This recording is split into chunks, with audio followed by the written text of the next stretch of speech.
Brangus bičiuliai, draugai, bendražygiai, mūsų skaitytojai ir mūsų klausytojai, mieli mūsų ištikimieji rėmėjai, visos mūsų Gerosios naujienos centro komandos vardu noriu visiems iš visos širdies padėkoti. Ačiū už jūsų ištikimybę, už jūsų gerumą, už jūsų dosnumą, už jūsų visokeriopą palaikymą, už jūsų maldas. Iš tikrųjų džiaugiamės, kad visus 2024 metus galėjom vykdyti savo tarnystės projektus ir projektą vaikams, vakaro žvaigždelė, kad vaikai dori užaugtų. Ir galėjom leisti žurnalą Evangelinės minties, gyvieji šaltiniai. Džiaugiamės, kad galėjome visus metus vykdyti radijo stoties gyvenimui XFM transliacijas 7 miestams ir internetu.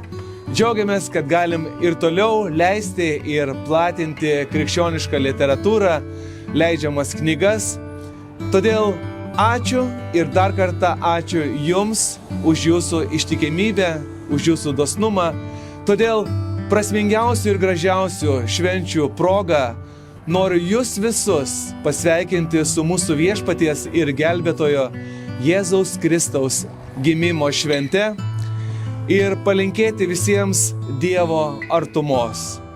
Palinkėti visiems tos nuostabios Dievo meilės, kad mylėdami Dievą galėtume mylėti savo artimą. Ir aišku, kad tie, kurie ateina iš Dievo malonės 2025, būtų geri, stiprus ir pripildyti visokeriopos Dievo malonės, jo dovanų ir jo palaiminimų. Todėl būkit gausiai palaiminti jūs ir jūsų namiškiai su gražiom šventėm. Todėl prasmingų, jaukių, šiltų ir prasmingų švenčių jums visiems.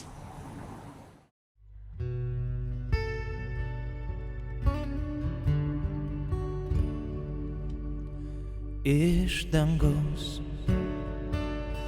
vardan mūsų žvaigždėto dangaus, kad nepražūtume, kad rastume kelią, nepaklydę naktį, kad rastume meilę, net akmeniniai širdį.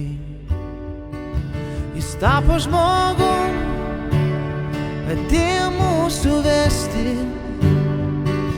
atėjo parodyti tiesos. Jis tapo žmogum ir nutiesė kelią į šviesą iš tamsos.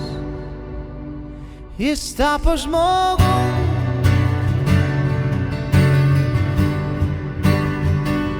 jis tapo žmogum.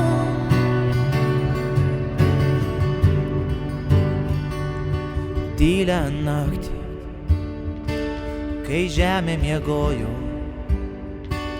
mes gavome tai, apie ką nei nesvajojom.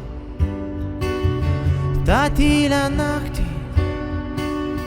užgimė meilė, aukštesnė už viską, tikresnė nei tikra. Jis tapo žmogum, atėjo mūsų vesti, atėjo parodyti tiesos. Jis tapo žmogum ir nutiesė kelią į šviesą iš tamsos.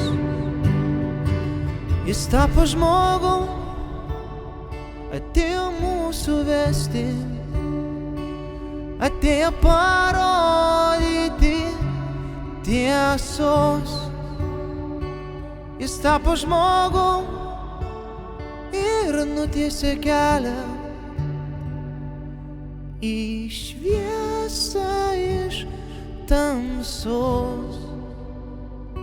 Jis tapo žmogum